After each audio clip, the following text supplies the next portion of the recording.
Ago this week that the second trial of Donald Trump began in the Senate. Trump, of course, the only U.S. president in history to have been impeached twice. And because only two presidents were impeached before him, President Andrew Johnson and Bill Clinton, Trump alone accounts for half of all presidential impeachments. Now, the second time, of course, was for inciting the deadly insurrection on January 6th. And that case was presented a year ago this week with damning precision by the impeachment managers. After he knew that violence was underway at the Capitol, President Trump took actions that further incited the insurgents to be more inflamed and to take even more extreme, selective, and focused action against Vice President Mike Pence. Former President Trump also, as described by Congressman Butler's notes, refused requests to publicly, immediately, and forcefully call off the riots. And when he was told that the insurgents inside the Capitol were Trump supporters, the president said, quote, "Well, Kevin, I guess these people are more upset about the election than you are." Now, Trump was ultimately acquitted at that trial, Democrats failing to get the requisite two-thirds majority. He was not permanently disbarred from office, although I'm sure many Republicans privately wish he had been. That said, it was nonetheless the single most bipartisan conviction vote in the country's history. We've done 4 of these, and 7 Republican senators joined the Democrats and voted to convict the president of inciting insurrection, even apart from the actual impeachment. And that vote, there was a palpable sense of shock and horror surrounding what Donald Trump had done. That was just 1 year ago. And thanks to the committee investigating the insurrection, we know that at the time, even Sean Hannity, of all people, was saying that the only way for Republicans to carve a path forward was if Trump never talked about the stolen election again. Quote, "He can't mention the election again, ever.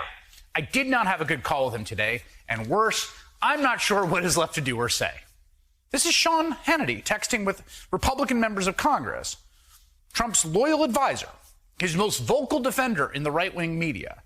Back then, even Hannity made the calculation that the election lies were so scandalous and horrible, and the attack on the Capitol was so disgusting and traumatizing, such an offense to America's sense of itself, that no one would ever tolerate it. And here we are a year later, and we have learned many, many more details about what led up to January 6th. The day itself, the extent of Donald Trump's involvement. Every single new detail, almost without exception, perhaps without exception, looks worse than it did 1 year ago. It would take me weeks of programs to list them all, so here's just the last week or so. Just the last week of revelations. Trump talked about pardons for the violent criminals who stormed the Capitol, the ones who beat police officers, crushed them between doors, and tased them with their own weapons. Trump openly stated that his Vice President Mike Pence should have, quote, overturned the election, which, of course, by the way, undercuts his entire big lie of a stolen election. We have previously learned that Trump was gleeful as he watched the violent insurrection unfold on TV. All I know about that day was that he was in the dining room gleefully watching on his TV, as he often did, look at all of the people fighting for me, hitting rewind, watching it again. Hitting rewind, like watching a football highlight. As the Associated Press reported today, at one point, the president was confused why staffers were not as excited as he was watching the unrest unfold. We also learned that some of Trump's presidential records were packed up and moved from D.C. to his Mar-a-Lago residence in an apparent flagrant violation of the Presidential Records Act. That is, those are the records that still exist, because we also learned that some of Trump's records relating to the investigation into the insurrection had to be taped back together after they were ripped apart. And some of them can't be recovered at all because, well, as we just learned, some Trump officials put select documents in so-called burn bags where they were destroyed rather than preserved. Burn bags. Wonder why the Trump administration was actively moving, shredding, and destroying records, including those related to the investigation of the 6th. While Trump's hypocrisy, intellectual dishonesty knows no bounds, it is worth mentioning, I feel duty-bound to point out, that this conduct of improperly storing or otherwise destroying records is, of course, exactly what Donald Trump accused Hillary Clinton of doing during the 2016 election. and gallons of ink, hours and hours and hours, hundreds of hours, I'd say, maybe thousands of hours, 10,000 hours of news coverage dedicated to Hillary Clinton's email server management, her document retention record vis-a-vis State Department emails. It's fair to say it probably helped swing the election at Trump, who then turned around and started putting records in burn bags to be shredded. And again, these are just the recent headlines. I'm just taking you through the last week, okay? There's been 52 weeks of headlines like that. Enough for us to chronicle them nearly every single day on this very show.